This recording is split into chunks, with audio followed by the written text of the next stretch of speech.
What if I told you that you could write 60% less error handling code, making it impossible to forget error checks and zero performance cost? I am Xavier. I'm going to show you how railway-oriented programming transforms messy, error-prone C# code into clean, readable pipelines. Let's look at a real example. Here's what most of us write today. Notice the pattern. Validate, check for null, return the error code. Over and over and over. Over 20 lines of repetitive error checking that obscures the actual business logic. And now here's the same functionality with railway-oriented programming. Just 8 lines, and it reads like English. Create first name, create last name, create email address, create the user, check if the user exists, save it to the database, send welcome email. And if any of those steps fail, the rest are automatically skipped. No more if statements, no more forgotten error checks. Let me show you how this works. Before we dive into the solution, let's talk about why traditional error handling in C# is painful. Problem 1. Repetitive boilerplate. Every time you need to validate input, check a database, or call an external service, you write the same pattern. Perform operation, check for errors, return early if failed, or throw exception. It's verbose, it's boring, and it's error prone. Problem number 2. Easy to miss error cases. In a rush, copy paste some code and forget to add the null check. Congratulations, you just shipped a null reference exception to production.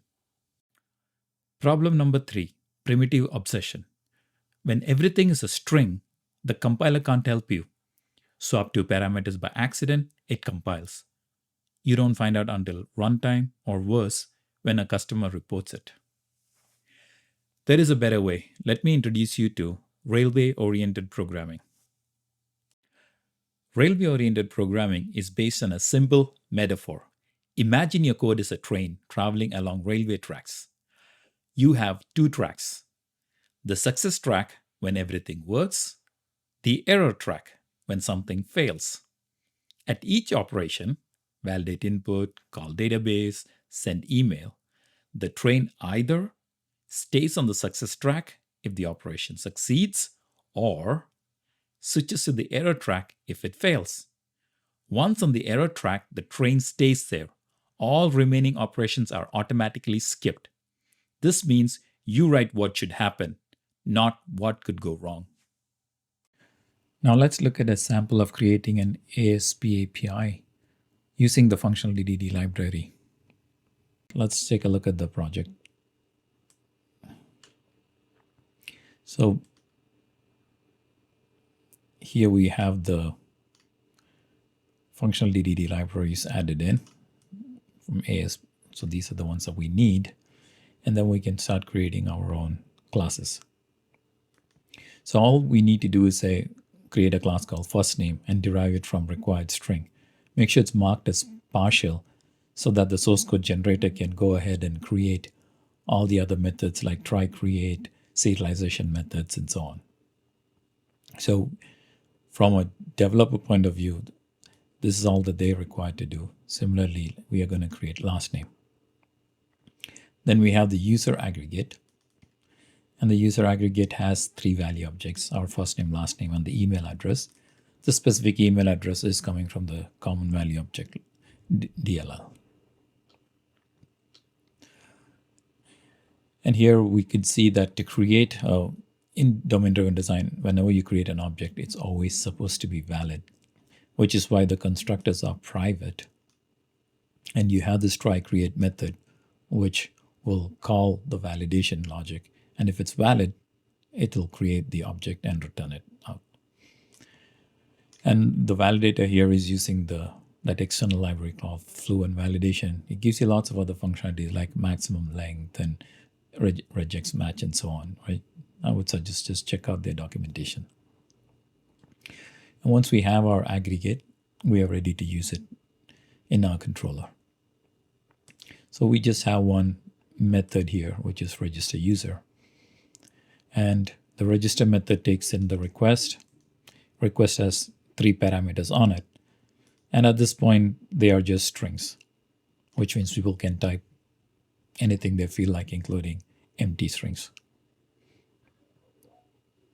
So the first part is each of these properties, the value objects, the try create method is called on it to see if that particular string can be converted to the respective value object. And if the validation passes, you end up with a successful value. And if it fails, you end up with the validation error. The combine method takes care of combining the results from these multiple outputs into one. So in case of success, it'll combine them. We'll have 3 values coming out of it. So that'll be the success track. And if it fails, we'll have an error object with the single or multiple failures. And then it'll take the failure track, go to action result, and it'll return what the failure may be, whether it's validation error or here if it's conflict. Okay, with that, let's just see it in action. So let's just run the project. And we have here one single API. Okay, so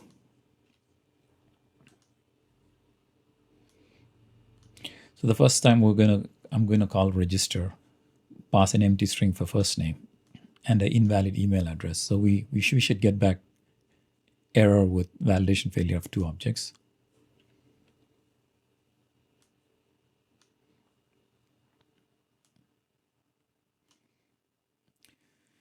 And here it is where it's saying first name and email addresses are not valid. It's using the problem detail object from the ASP.NET Core. So it'll give you the right in the RFC 9110 format. If you were to go to a browser and paste it in, you'll see it's taking it to the right section saying it's a bad request.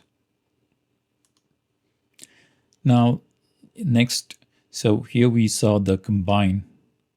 That's combining the error of the first name and the email address and giving you a bad request. Next scenario, it's going to be all these properties are valid, but this email address already exists. So what's going to happen is once the user is created, it'll try to check in the database. And since it already exists, it's going to return the conflict error. So let's see that in action. So here we are with 409 conflict, and there's the error message. And again, this will lead you to the right spec.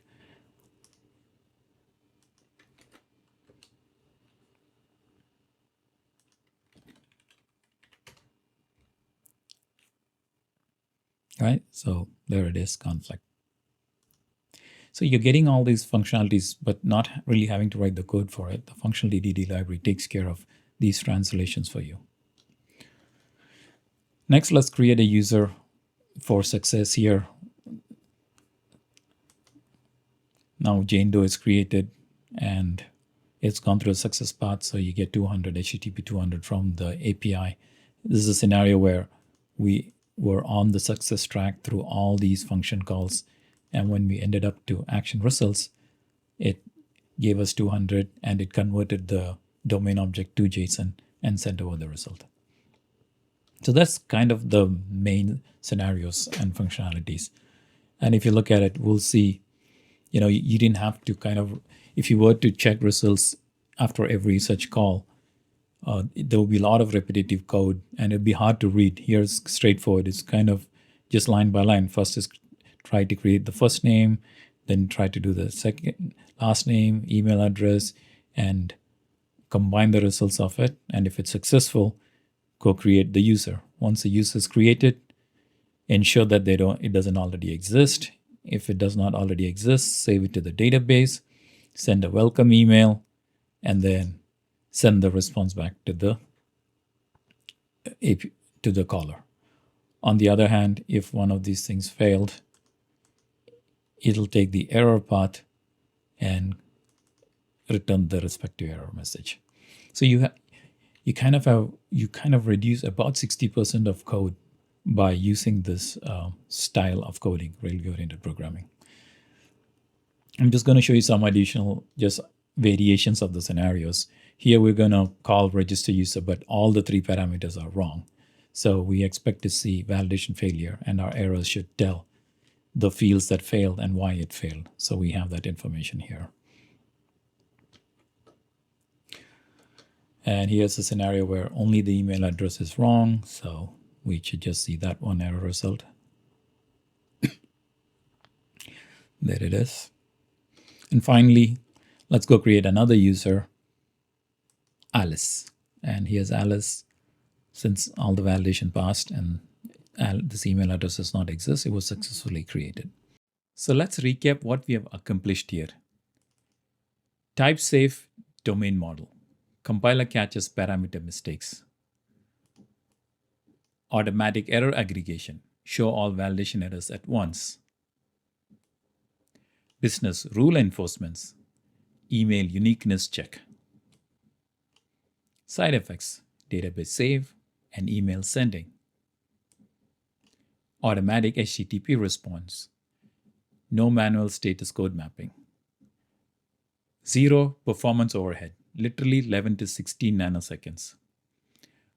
All in 8 lines of code that reads like a story. Want to try it yourself? Here's how to get started. Create a new project. Install the NuGet packages. And I also have several documentations on xavierjohn.github.io FunctionalDDD. And if you click on the articles, I have also given this. You have the basics here, and there are several examples too. If you like the project, give it a star so others can also discover railway-oriented programming. Railway-oriented programming isn't just about writing less code. Though 60% less boilerplate is nice, it's about writing better code. Code that reads like English. Code where errors can't be forgotten. Code that's easy to test. Code that's easy to maintain. And you get all this with zero performance cost. I am Xavier. Thanks for watching and happy coding.